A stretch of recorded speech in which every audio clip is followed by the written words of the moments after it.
Around my side of the planet, things are wet, cold, and otherwise dreary.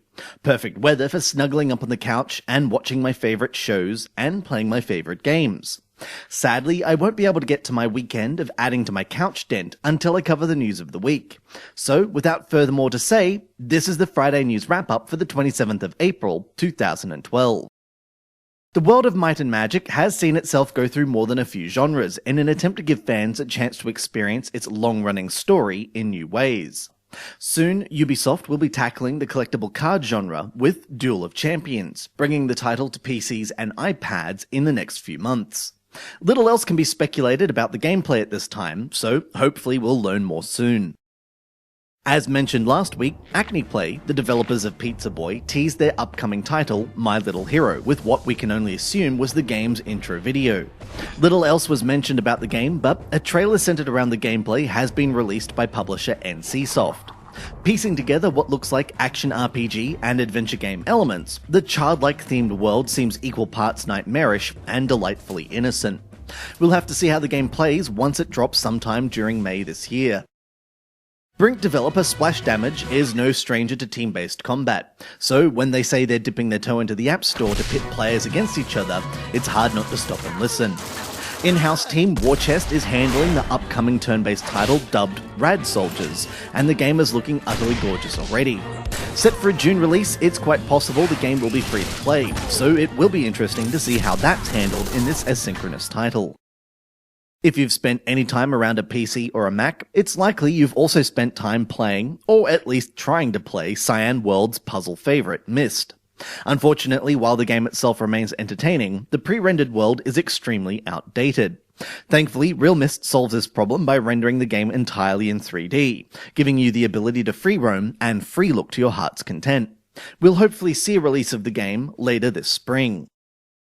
Lastly, in talks with Touch Arcade, developer Amanita Design confirmed that a release of Vita Nicola is not off the table when it comes to an iOS version.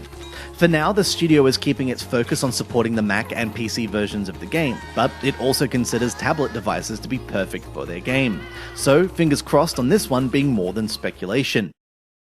I recently caught up with some of the fine lads who work with the Australian developer Valhalla Studios Bifrost, and it struck me as odd that I hadn't checked out their relatively recent arcade puzzle title, Photon. Sporting a Tron-like neon visual style, the gameplay itself takes its cues from the three-match genre. The game's catch is simple. Tilting can jiggle around the orbs, allowing you access to longer chains. In the classic mode, players also have to contend with bonus orbs that can be added to and also used to extend your chain. At first the gameplay is slow, but once you're accustomed to making matches, you can speed things up by forcing additional drops. The game's second mode, Arcade, pits you against a variation of the classic gameplay, removing power-ups and replacing them with multicolour chain extenders. You have a limited time to earn as many points as possible, and players can purchase single-use power-ups that affect your attempt with atoms earned during play.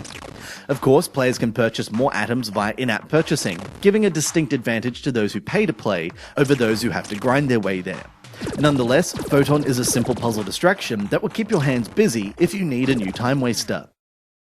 Today's pick of the week was a tough one, as I was considering putting the choice on hold until next week.